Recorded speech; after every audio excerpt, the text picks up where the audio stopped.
Hyderabad city commissioner की हैसियत से सीवी आनंद आज जायजा हासिल करेंगे। तेलंगाना हुकूमत ने अचानक चंद आईपीएस ओहदेदारों के तबादलों के अहकाम जारी किए। Hyderabad commissioner K Srinivas Reddy IPS को vigilance and enforcement directorate general के ओहदे पर तबादला किया और IPS CV Anand director general anti corruption bureau का तबादला बहैसियत हैदराबाद सिटी कमिश्नर की हैसियत से किया गया। Vijay Kumar IPS additional director general का तबादला करते हुए उन्हें anti corruption bureau director general मुकर्रर किया गया। सीवी आनंद ने गुज़िश्ता में भी सिटी कमिश्नर की हैसियत से खिदमत अंजाम देते हुए शहर में अमन अमान की बरकरारी के लिए काम किया था, जिस पर उन्हें सिंगम के नाम से भी जाना जाता है। सीवी आनंद ने वरंगल, आदिलाबाद और निजामाबाद अजला में बेहतरीन खिदमत अंजाम देते हुए साल 2002 में अवार्ड भी हासिल किया। इन्होंने ईस्ट एंड सेंट्रल जोन में डीसीपी की हैसियत से भी खिदमत अंजाम दे चुके हैं। एडिशनल कमिश्नर ट्रैफिक की हैसियत से साल 2010 ता 2013 तक भी खिदमत अंजाम देते हुए ट्रैफिक मसाइल को खत्म करने और ड्रिंक एंड ड्राइव जैसे कानून को लाने में अहम रोल अदा किया। सीवी आनंद ने बहैसियत साइबराबाद कमिश्नर की हैसियत से शी टीम कायम करने और सीसीटीवी कैमरे नस्ब करने में कलीदी रोल अदा किया।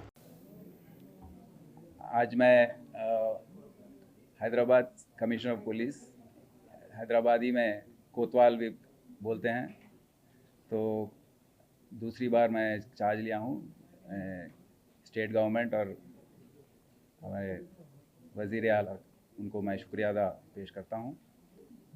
अभी आप सबको पता है, अभी गणेश का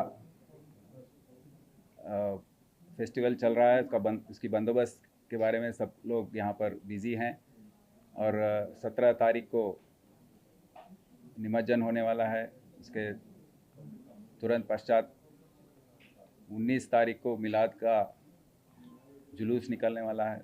तो इसके बारे में सिटी पुलिस पूरे इंतज़ामात जो हैं वो कर चुकी होगी।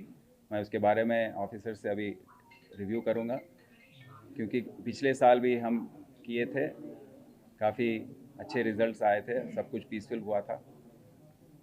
और उसके पश्चात मैं पूरा हमारे चीफ मिनिस्टर साहब से मिलने के बाद वो जो भी हमको आदेश देंगे उसका पालन करते हुए और ओल्ड सिटी और जहाँ भी गणेश के मंडप बैठाए हैं उस सब का हम दौरा करेंगे और उसका रिव्यू करेंगे।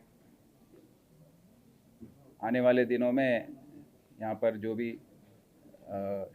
लॉ एंड ऑर्डर और दूसरे ट्रैफिक के इश्यूज़ हैं, ड्रग्स का इश्यू है, उसका सब हम रिव्यू करेंगे और आपको इत्तला करेंगे कि क्या क्या हम इसके बारे में स्टेप्स लेने वाले हैं। शुक्रिया।